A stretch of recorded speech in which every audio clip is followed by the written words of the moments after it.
Well, jeepers! You're listening to Smash or Pass. Hey everyone, welcome to another video on the JayBee and Milly channel. It seems like so long since I last said that, you know. Yeah, well, it's been a while since we've even done...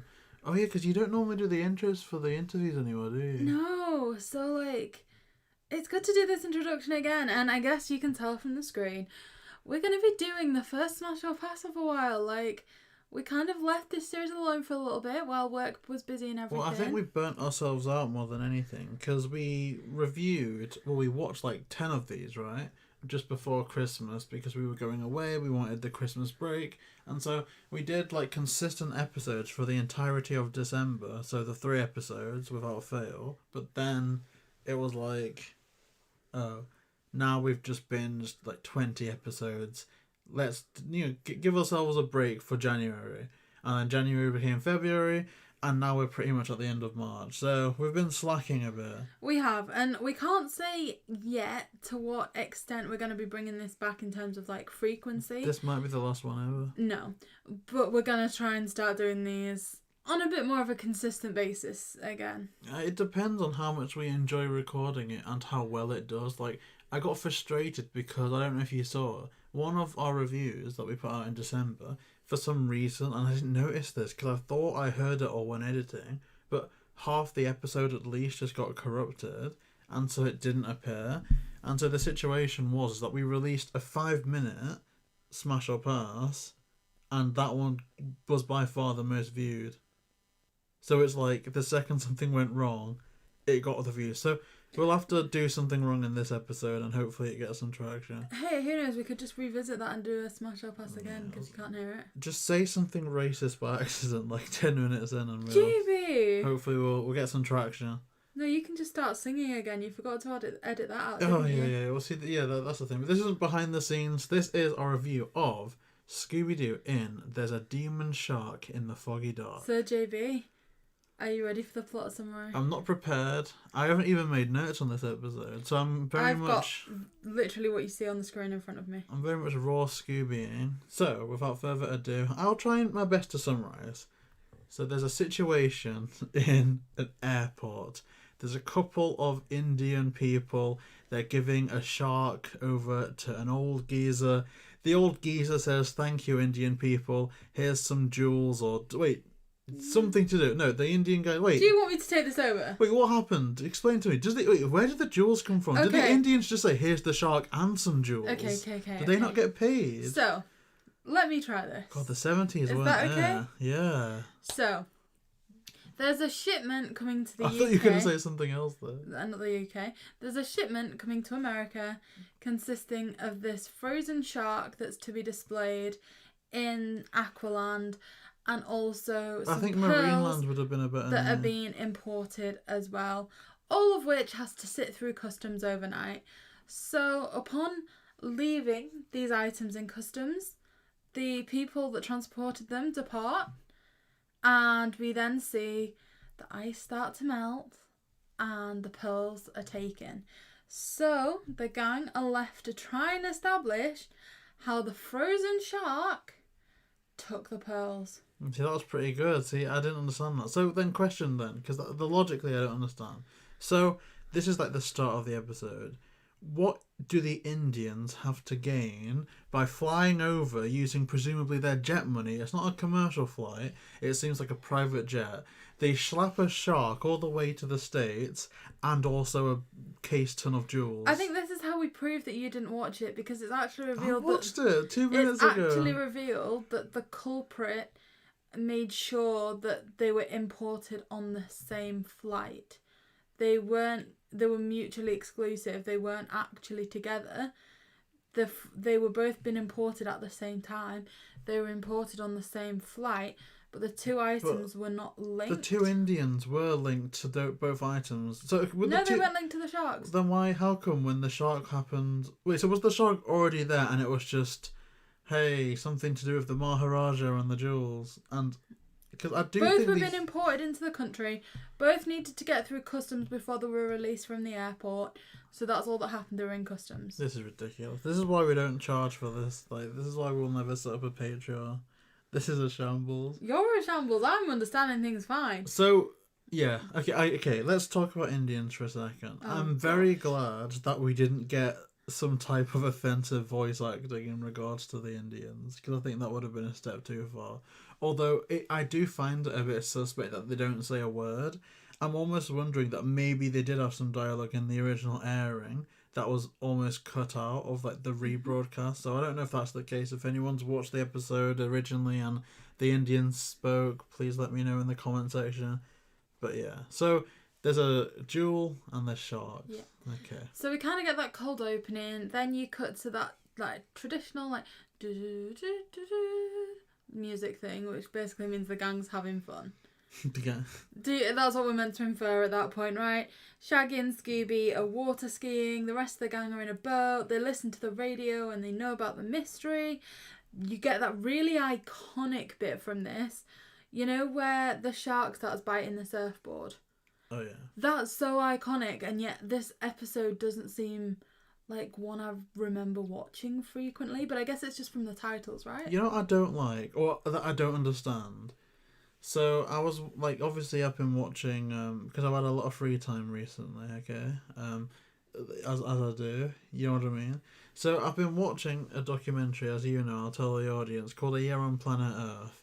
And it's beautiful. Where are we going makes with me this? cry. Like, I just think, out of all the worlds we could have been born on, like, we could have been little woolly mammoths on the floor vacuuming stuff up on Venus, or, like, something from the planet Gallifrey, or, you know what I mean, David Tennant. Like, we could have been anywhere, like a miserable planet, but we're such a beautiful equator planet, like, that spins around. Equator planet. And it's lovely, it is. And it's the same world that Sarah Michelle Gellar's on, so we're blessed. For goodness sake. We're blessed. But they did a little piece on Florida, which is America, right?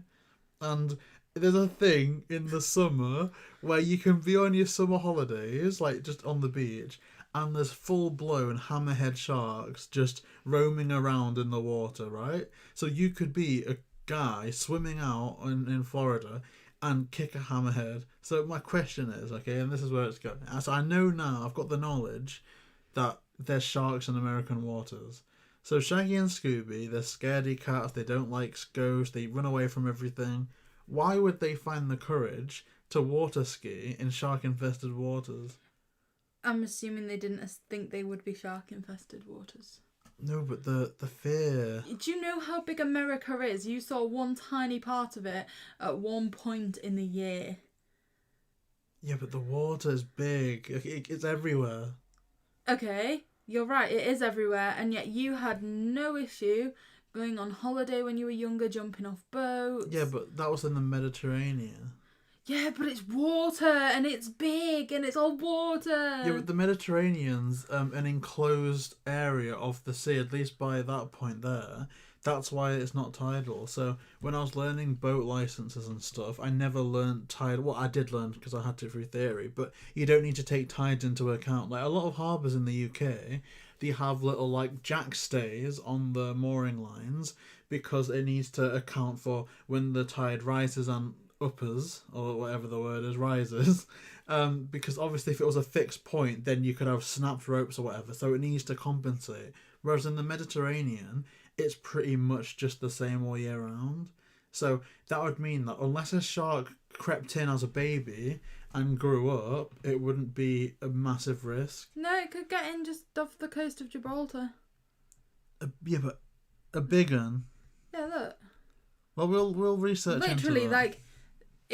like, you can see the boat path getting between the coast. Like, a shark could easily get Okay, hear me out though. Let's revise. But when I was 17 in those Mediterranean seas, right? I could have thumped a shark and it would have been scared of me. Yeah, so that's all I'm saying. But here's my point, okay? Because I think we've derailed. I would be too scared, even though I'm a water baby, to even go near the water in America. Okay, let's leave it even there. the tap water. So I was just a bit confused, but it was a good moment. Okay, moving on. So they see the shark. The shark starts biting the skis as we were discussing. There's an accident and the gang's stranded on an island where they're going to have to climb a cliff. And it's really foggy. Now, I probably ask this a lot and it's my memory issues and all this kind of stuff. But this thing that Scooby does where he draws the stuff with his with his like, it's not called a claw on a dog, is it? I think it is a claw still. Is it? That we see that quite frequently, right? That's like a common Scooby thing. I think a few times. Okay, so they climb the cliff. Wait, what? Did he do that? Yeah, did you not see? Are you not watching this? You didn't get the story at the start. You didn't see the fog. You didn't see him drawing You're the line. getting too carried away. Look. No, I don't think it happened. I'm going to rewatch it, because did it happen? Yes! Is what I'm asking you. Did it happen? I don't think so. Okay, and then they end up at Aqualand, and the sharks Are you just going through the motions? I've got stuff to say. I don't have stuff I'm to sure say. You don't. From what I've seen, you've not watched this episode, JayBee. Well, I did. I'm saying that you were there, but you weren't present. No, I was present. I was present very much. Okay. So, for me, this episode then gets a little bit, and you can hate me as much as you want for saying this, it gets a little bit boring. Well, here's the thing, right? I agree to an extent. It's very rinse and repeat, or going through the motions. So Scooby and the gang will be going through Aqualand or Marineland or Sea Life Centre, the fish and that. And they'll be doing whatever. There's going to be some jokes about food, some zoinks, some jimpies, whatever you've got. And then the shark shows up. Chase scene, they get safe. And then they kind of do that a good 3 times. But for me, there wasn't that many jokes about food. There wasn't that many jimpies, and there wasn't a very good chase sequence. It was all very bland, and it could have been improved so easily for me. Like, the Find the Spell book of cooking, right? Oh yeah, gastronomy. If you're Shaggy and Scooby, there is no way on planet Earth that you are not opening that and trying to make the biggest pizza the world's ever seen. Or something. Well, they could have had a really fun sequence, right? Where Shaggy and Scooby start experimenting with these, recipe spells, and it could be really funny. But instead, all you see is a crab gets it, they go diving, it's relatively serious, there's kind of lacking in any comedic fashion or grace to it.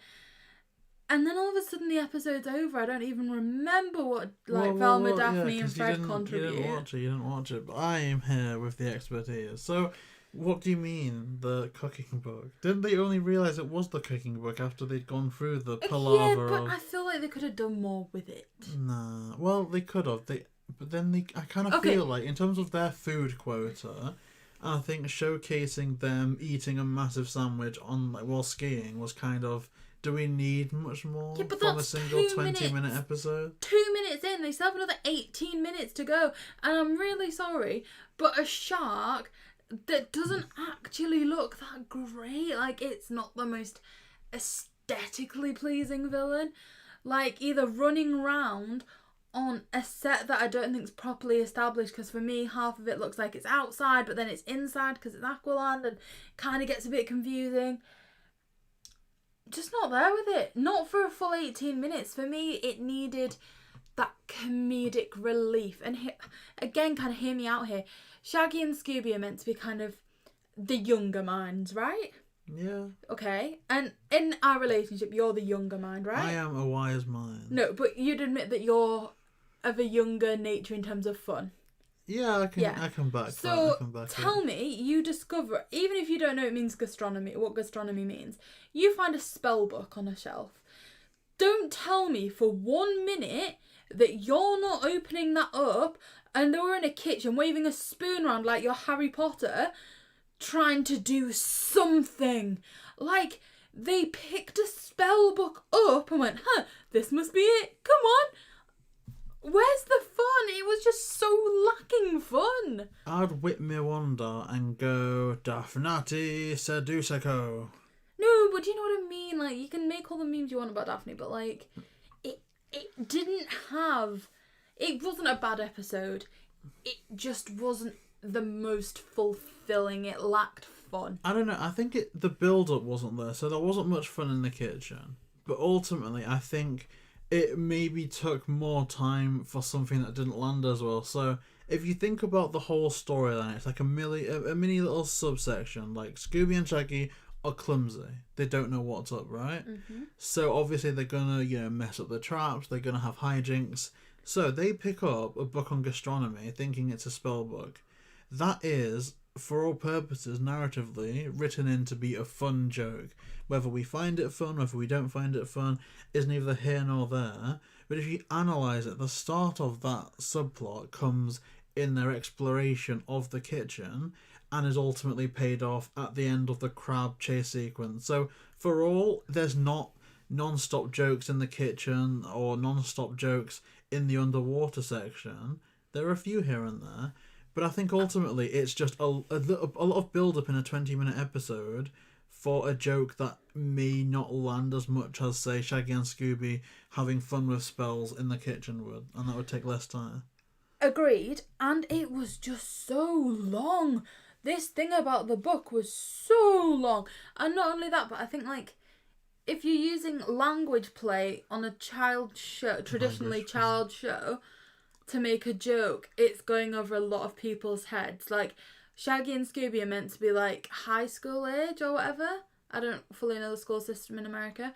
But if they don't understand the word, what makes you think your 7-year-old audience is going to? You see, that's a good point. The joke, I think you've hit the nail on the head there. Because, and I'm not a poster child or a poster person of smart bloke or clever bloke. I think I've got, like, I can read, big books with no pictures. Like, I can do stuff, right? I'm able to do stuff, okay?